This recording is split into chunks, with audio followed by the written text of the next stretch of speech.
Boa noite. Luiz Inácio Lula da Silva, antigo chefe de Estado brasileiro, um símbolo da esquerda, está preso neste edifício, a prisão central de Curitiba. Foi condenado por corrupção a uma pena de 8 anos e 10 meses. Lula da Silva dá hoje a sua primeira entrevista a um órgão de comunicação social português desde que foi encarcerado em abril de 2018. Presidente Lula, a sua liberdade de opinião está condicionada pelo facto de estar preso? Olha, veja, eu fui preso para que não pudesse ser candidato a presidente da República. A minha prisão é uma prisão eminentemente de cunho político. Ela aconteceu já dentro do pacote que estabeleceu o golpe do impeachment contra a presidenta Dilma Rousseff. E eu, então, estou aqui tentando mostrar para a sociedade brasileira e para o mundo como é que os novos golpes se deram na América Latina, sabe, no século XXI. Diferentemente do que foi no século XX, você utiliza o poder judiciário, você utiliza as instituições públicas para poder condenar uma pessoa. Eu, então, tento utilizar os meios de comunicação para tentar contar a minha versão sobre as mentiras contadas sobre o Lula. E foi por isso que teve hipótese de mudar para um regime semiaberto ou prisão domiciliária e recusou? Não, veja, não se trata de recusar. Se trata de caráter. E caráter a gente não encontra em supermercado. Você não encontra caráter em free shop. O que acontece é que eu quero a minha liberdade plena. Eu quero o meu atestado de inocência. Porque quem deveria estar condenado era quem contou mentira a meu respeito. Então você tem inquéritos policiais mentirosos, você tem acusações do Ministério Público mentirosa e você tem sentenças mentirosas. Não, as mesmas pessoas que contaram mentiras a meu respeito, sabe, porque a situação política está um pouco mudando no Brasil, veio a público pedir para que o Lula vá para sua casa com um prêmio da progressão da pena. E eu não quero progressão de pena, eu quero a minha inocência, eu quero que julguem o mérito do meu processo, ponto. Mas justamente por isso tem consequências pessoais e familiares. Eu estou-me a lembrar do funeral do seu neto que o senhor não foi, porque não o deixaram ir. No funeral do meu neto eu fui. Eu não fui no funeral do meu irmão porque um juiz decidiu que eu só poderia ir a um quartel e que o cadáver fosse me visitar.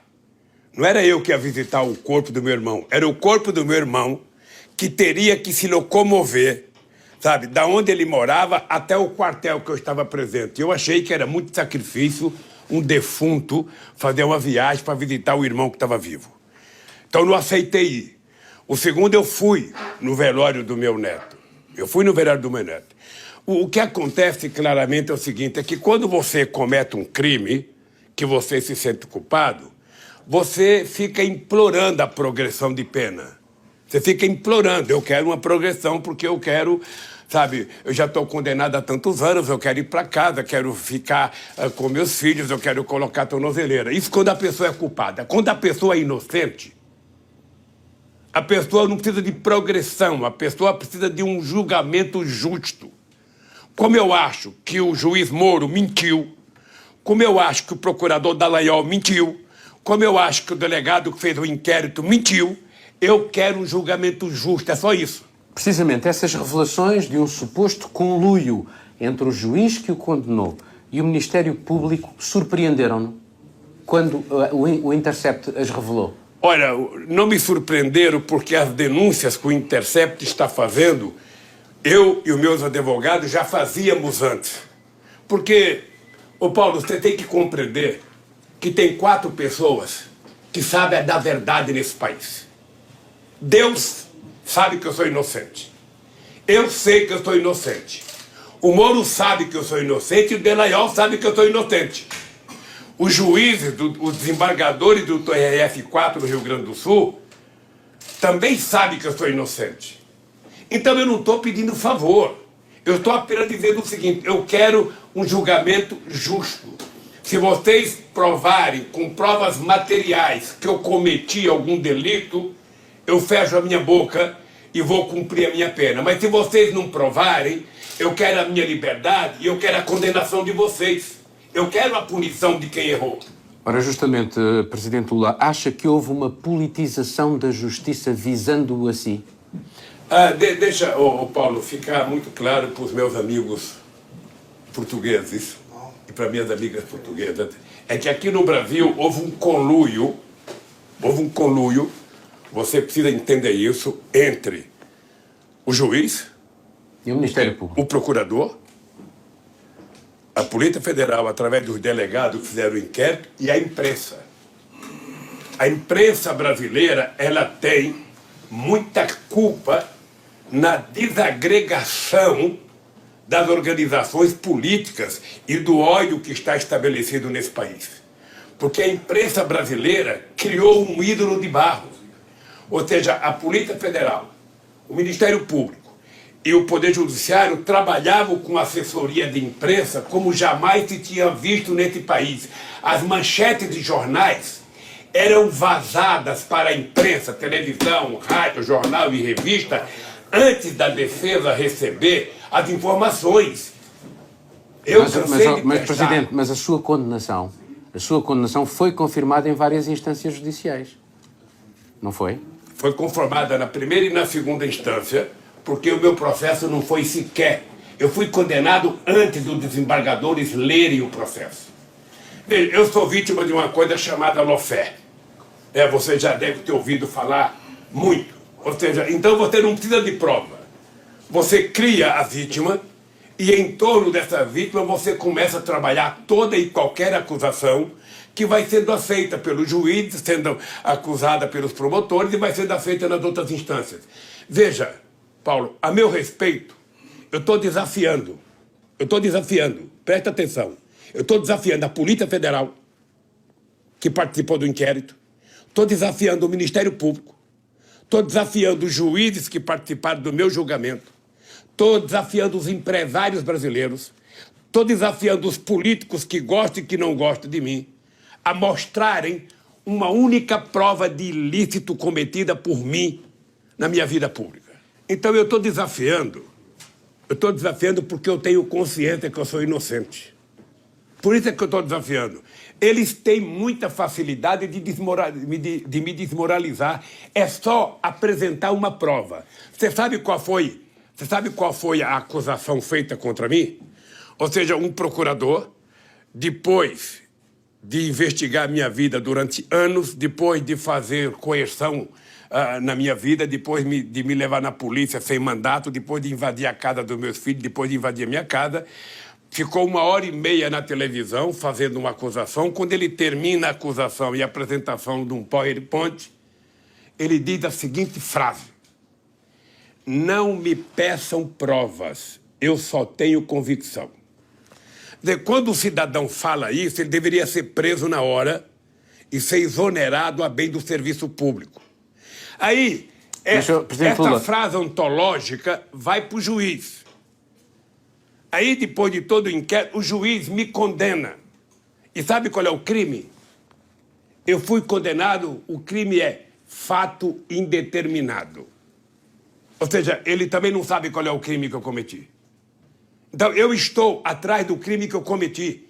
O TRF4, que é a instância, que é a segunda instância, me julgou sem ler o processo. Sem ler o processo. Ou seja, nós estamos vivendo um momento nesse país em que você não precisa provar que a pessoa cometeu crime. Você condena porque você quer condenar. E eu estou convencido, sabe, estou convencido que tudo aconteceu, primeiro, por interesses americanos, sabe, na descoberta do pré-sal brasileiro, que é a maior descoberta de petróleo do século XXI. Aconteceu por conta do Departamento da Secretaria de Justiça dos Estados Unidos, em convênio com o Ministério Público Brasileiro e com o senhor Moro. E aconteceu porque, se o Lula fosse candidato a presidente, o Lula teria sido eleito presidente da República. Ora, então era preciso evitar que o Lula... Então deixa-me fazer-lhe esta pergunta, então. Isso, tendo em conta aquilo que está a dizer, a confirmar-se aquilo que está a dizer, retira alguma legitimidade às últimas eleições presidenciais que elegeram Jair Bolsonaro? Na minha opinião, tira. Tira muita legitimidade. Primeiro, porque o candidato que poderia ganhar não pôde participar da reunião. Segundo... As Nações Unidas pediram para que o presidente Lula mantivesse os seus direitos cívicos e políticos. Não, eu tentei brigar para que eu tivesse o meu direito de concorrer, porque no Brasil, até então, você tinha muita gente que tinha concorrido sob júdice e tinha ganho as eleições e tinha sido julgamento depois. Quer dizer, eu quando vim aqui para a Polícia Federal, eu cresci 16 pontos nas pesquisas de opinião pública. Eu certamente, se fosse candidato, poderia ter ganho as eleições no primeiro turno nesse país. Tá? Então, essa é a certeza que eu tenho do porquê não me deixaram ser candidato. Então, o objetivo do golpe era esse, era tentar evitar que o PT voltasse ao governo e, sobretudo, que o Lula voltasse ao governo. O presidente Lula tem muitos pedidos e dado algumas entrevistas a órgãos de comunicação internacionais, e agora à RTP. Isto faz parte da sua estratégia de defesa para que o mundo não o esqueça? Não. Veja, isso faz parte da defesa da minha honra. Isso faz parte da defesa da minha dignidade. Eu digo sempre o seguinte, eu fui criado e educado por uma mulher, sabe, analfabeta, que era minha mãe. E a minha mãe me ensinou uma coisa. Ela me ensinou a ter caráter. Ela me ensinou a andar de cabeça erguida.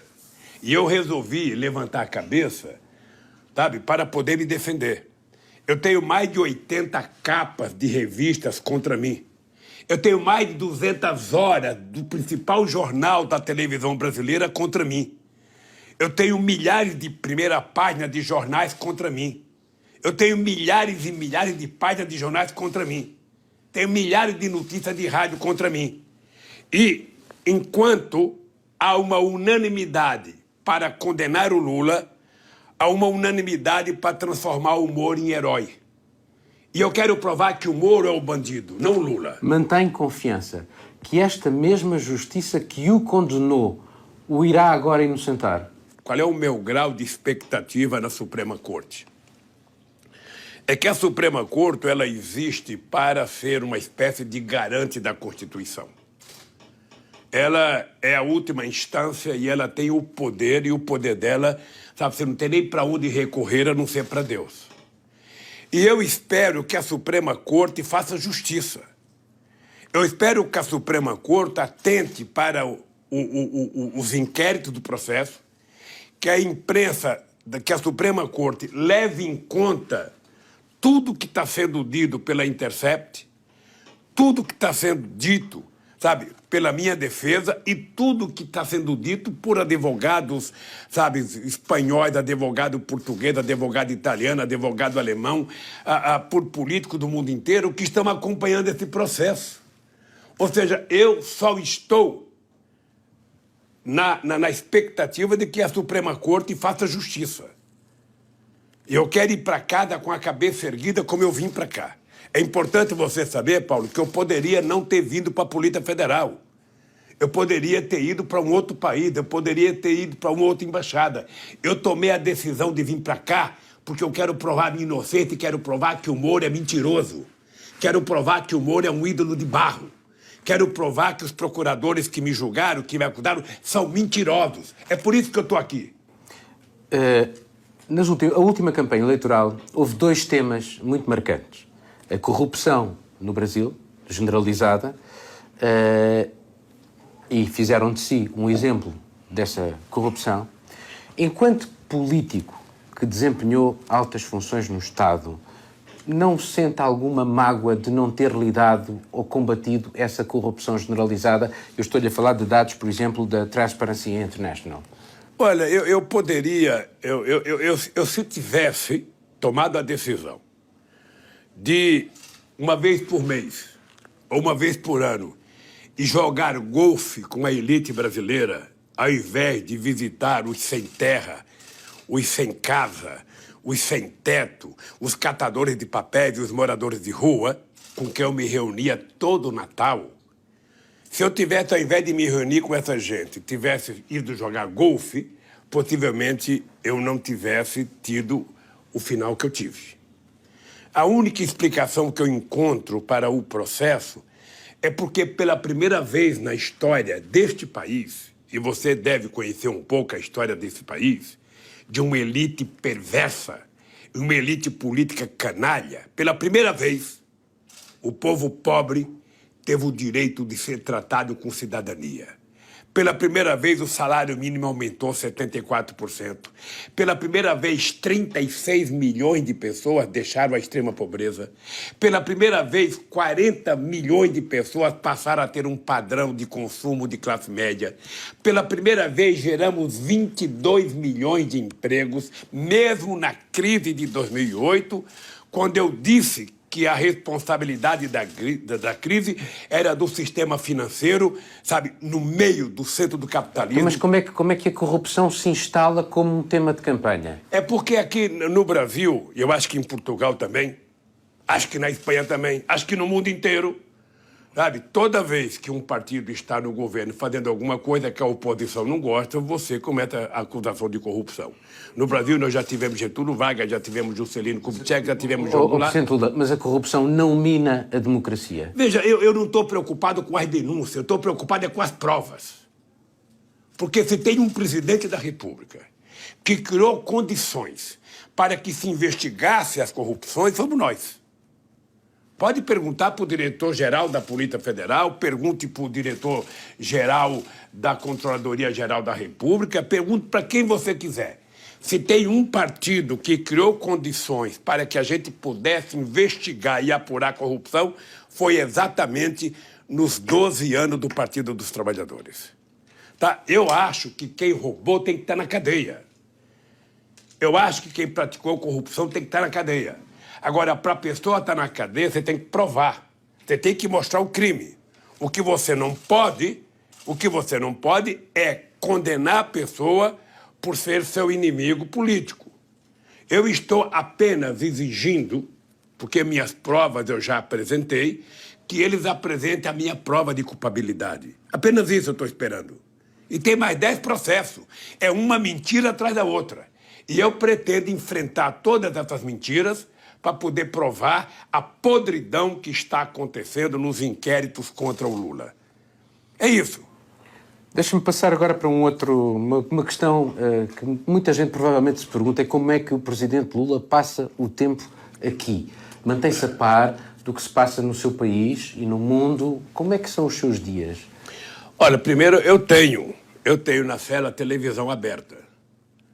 Eu não tenho TV a cabo e não tenho internet. Eu vejo a televisão aberta, que não é da melhor qualidade, ou seja, os programas não são os mais apetitosos. Então eu assisto jornais rotineiros do Brasil. Eu recebo informações do mundo aí fora. Eu recebo pendrive de coisas que acontecem em outros países, de manifestação na festa do Avante. Eu recebo pendrive do Prêmio de Paris, eu recebo pendrive de artistas, eu recebo pendrive das reuniões do meu partido, eu recebo pendrive de ato público, eu recebo análise de conjuntura de pessoas que eu peço. Eu, de vez em quando, peço para alguém fazer uma análise de conjuntura, sabe, a respeito de alguma coisa a nível internacional. Porque tem uma coisa, Paulo, que eu acreditava muito, que era fazer do Brasil um país protagonista de política externa. Mas agora tem outro presidente, tem outro governo. Qual é o balanço que o Presidente Lula faz da presidência de Jair Bolsonaro? Veja, eu não vou fazer balanço. Eu não vou fazer balanço porque o balanço é negativo. O balanço é que você não tem um cidadão que tenha sido eleito para governar o país pensando na melhoria do Brasil, na melhoria do povo brasileiro. Você tem um cidadão que é, sabe, um demolidor, é um destruidor das coisas da democracia nesse país. Sabe, é um cidadão que não gosta de cultura, por isso tem que destruir todos os mecanismos que fortalecem a cultura. Ele não gosta de liberdade, por isso tem que ter milícia. Ele não gosta de emprego, por isso pede para que o seu ministro da Fazenda venda tudo. Eles estão querendo privatizar tudo que você possa imaginar nesse país, inclusive a Petrobras. Ou seja, então, eu sinceramente, não acho que ele esteja governando o Brasil. Ele está, na verdade, dando autorização para vender esse país. Ou seja, já vendeu a Embraer, que era a terceira empresa de aviação do mundo, era mais importante do que a Bombardier canadense, vendeu para a Boeing. Ele já vendeu muitas empresas, já vendeu a BR, que é a distribuidora do petróleo, agora quer vender a Petrobras, quer vender as empresas de energia, tudo em benefício, sabe, de um sistema arrecadatório para pagar juros da dívida pública. Ou seja, você não vende um patrimônio para pagar uma dívida. Um país do tamanho do Brasil não tem que ter uma preocupação com a dívida pública. O Brasil pode até contrair mais dívida desde que você venha construir novos ativos que permitam o país voltar a crescer, que permita gerar emprego, que permita você desenvolver o país. E não há sinais de que, neste momento, há uma pequena recuperação de emprego? Veja, é engraçado porque você pode odiar o monstro, esse cara pode levar o país a uma quebradeira total. Em algum momento a economia vai voltar a crescer. Em algum momento, independentemente do governo. Em algum momento, a economia pode crescer um pouco. O que é importante é saber o seguinte, ela vai crescer a partir de que patamar? Quantas pessoas já foram, sabe, prejudicadas? Quantas pessoas ficaram para trás? Ou seja, quando tem uma seca muito grande, que passa muito tempo sem chover, um dia vai chover. Mas você tem que medir o seguinte, quando começa a chuva, quanto gado já morreu? Quanto gado? Então, é importante saber o seguinte, qual é o prejuízo que foi criado ao país depois que esse país voltar a crescer. Que esse país vai voltar a crescer um dia, que vai gerar um emprego? Vai. Mas veja, nós geramos 22 milhões de empregos em 12 anos. 22 milhões de empregos em 20 anos. Isso mesmo com a crise de 2008. Com a crise de 2008, em dezembro, esse país cresceu 7,5% em 2010. Então, a única forma de você crescer é fazer o que o meu amigo Antônio Costa está fazendo em Portugal. Você não faz o povo se sacrificar para contentar os ricos. Se tem um jeito de você fazer a economia crescer, é você distribuir os recursos arrecadados pelo país. É na distribuição do orçamento que você cuida de que política de desenvolvimento que você quer para um país. Tá? Se eu tenho um prato de comida e dou para uma pessoa só um vai comer. Mas se eu pego esse prato de comida e distribuo para 10 pessoas, eu vou alimentar 10 pessoas. Agora, do ponto de vista daquilo que é o quadro ideológico de Jair Bolsonaro, a democracia no Brasil corre riscos com este governo? Eu acho que a democracia já está correndo risco. Porque o Bolsonaro ele é muito despreparado politicamente. Ele não faz questão de ser diferente. Ele é um cara que acha bonito ser grosseiro, ele acha bonito ofender as pessoas, ele acha bonito ofender, sabe, o presidente da França, ele acha bonito ofender o presidente, sabe, da Argentina, ele acha bonito se meter nas eleições de outros países, sabe? Ele dá palpite, sobretudo, menos sobre o seu país. Ele deveria estar, nesse momento, preocupado como gerar empregos nesse país, como pagar salário nesse país, como fazer a economia voltar a crescer, como fortalecer a educação, como fazer investimento em ciência e tecnologia, como cuidar do meio ambiente. Tudo isso é tema que não interessa ao Jair Bolsonaro. Então, ele é um destruidor. É um destruidor, sabe, de obras prontas.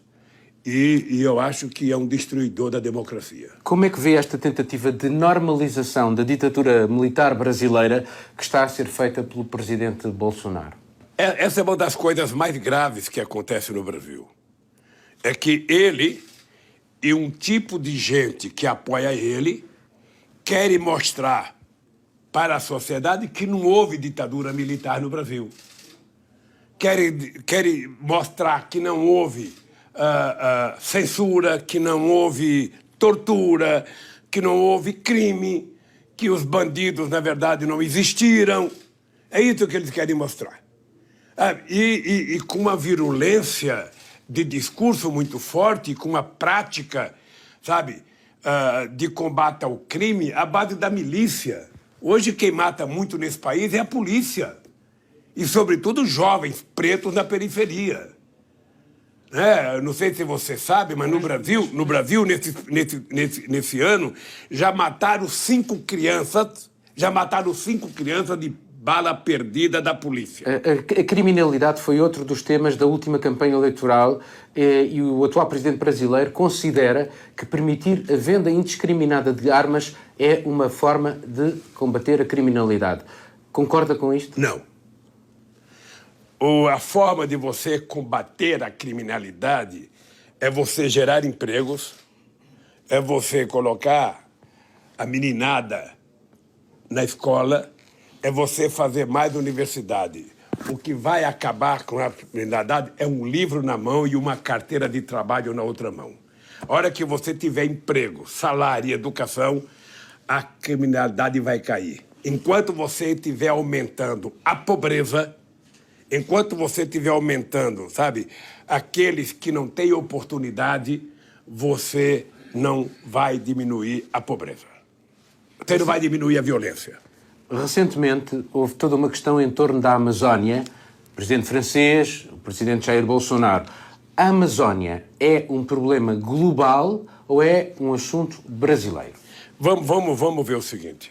A Amazônia é uma propriedade brasileira que desperta interesses mundiais.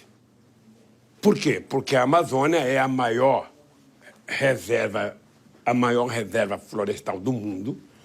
A Amazônia tem uma rica biodiversidade. Então, o Brasil, e eu fiz isso, o Brasil pode, sendo dono da Amazônia, a Amazônia pertencendo ao Brasil, o Brasil pode fazer acordo com outros países para ajudar no combate ao desmatamento da Amazônia, no combate às queimadas da Amazônia e na exploração científica da nossa biodiversidade. Sem que o Brasil abra mão da soberania da Amazônia.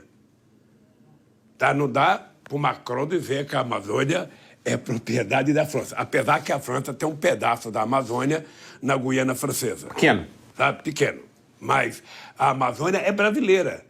Mas o Brasil pode. E eu fiz o acordo que eu fiz com a Alemanha e com a Noruega, que criou o fundo para ajudar a Amazônia, foi feito no meu governo.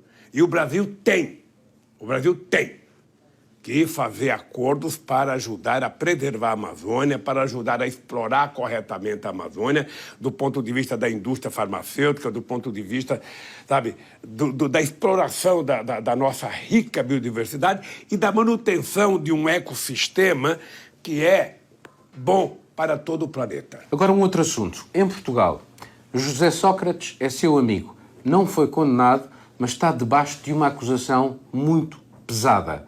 Do que se conhece do processo, há alguma semelhança, acha que há alguma semelhança entre o seu caso e o dele? Eu não conheço o caso do meu amigo Sócrates. É importante, Paulo, te dizer uma coisa. Olha, eu tive uma relação extraordinária com o Jorge Sampaio. Eu tive uma relação boa com o Gutierrez quando ele era prefeito de Lisboa. Eu tive uma relação com o Durão Barroso, eu tive relação com o Cavaco Silva, eu tive muito boa relação com o Sócrates, tive relação com o Passos Coelho, tive relações com o Antônio Costa, que veio me visitar dia 30 de abril de 2014, e estou muito feliz com a vitória do Antônio Costa, muito feliz, porque ele está provando que se quiser resolver o problema de um país, é fazer com que o povo tenha oportunidade de trabalhar e oportunidade de consumir. Pois bem, eu sou muito amigo do Sócrates, gosto pessoalmente do Sócrates. O fato de um cidadão ser acusado não quer dizer nada. Aqui no Brasil, se acusa todo mundo de todas as coisas. O que é importante é que quando você acusa uma pessoa, você tem que provar. Ou seja, se o Sócrates foi acusado por alguém, esse alguém que o acusou tem que provar. Se não provar, essa pessoa tem que ser punida. Porque senão, todos nós que fazemos política, estamos à mercê do mau caratismo da política. É por isso, não pensa você que eu sou bravo, não pensa você que eu estou aqui com raiva, não. Eu estou indignado, porque não é possível um país do tamanho do Brasil ver a canalice que foi feita por um juiz, por um promotor e por algum delegado contra a minha pessoa. Mas eu não estava a falar de si, estava agora a falar do José Então, mas eu Sócrates. não conheço a questão do Sócrates. Eu estou apenas dizendo que talvez ele esteja tão indignado quanto eu. Mas deixe-me dizer-lhe, o António Costa disse exatamente esta frase. Há justiça, o que é da justiça, referindo-se exatamente ao caso de José Sócrates. Não concorda que é assim que deve ser? Veja, eu acho que se a justiça for feita da forma mais democrática possível, dando total direito de defesa, e os acusadores mostrando prova concreta, e se a pessoa tiver provado que cometeu o crime, essa pessoa tem que ser punida. Tá? Se o Sócrates cometeu o crime, ele tem que ser punido. Se eu cometi crime, eu tenho que ser punido. Agora, quem me acusou de forma falsa também tem que ser punido. Também tem que ser punido. Presidente Lula, tenho uma última pergunta para lhe fazer. Já? Já. Ainda se acha um político com futuro na política? Olha, enquanto eu estiver vivo, eu tenho futuro. Eu estou convencido, você vai achar que é falta de modéstia minha, eu estou convencido que eu vou viver até 120 anos. Eu estou convencido que eu vou viver até 120 anos, se a ciência está dizendo que já nasceu o homem que vai viver 120 anos, está aqui. Vou viver 120 anos. Eu vou viver porque eu gosto de viver. Vou viver porque eu gosto de viajar esse país. Vou viver porque eu gosto de fazer política. E vou viver porque eu tenho certeza que é possível fazer com que os pobres sejam menos pobres. Que os ricos sejam menos ricos. Está cheio de gente no Brasil que já leu mais livros do que eu. Está cheio de gente no Brasil que já estudou muito mais do que eu. Está cheio de gente que sabe falar mais línguas do que eu. Mas eu duvido que tenha alguém que conheça a alma do povo brasileiro como eu conheço. Muito obrigado, Presidente Lula, por esta entrevista à RTP. Tá, obrigado a você e um abraço ao povo português.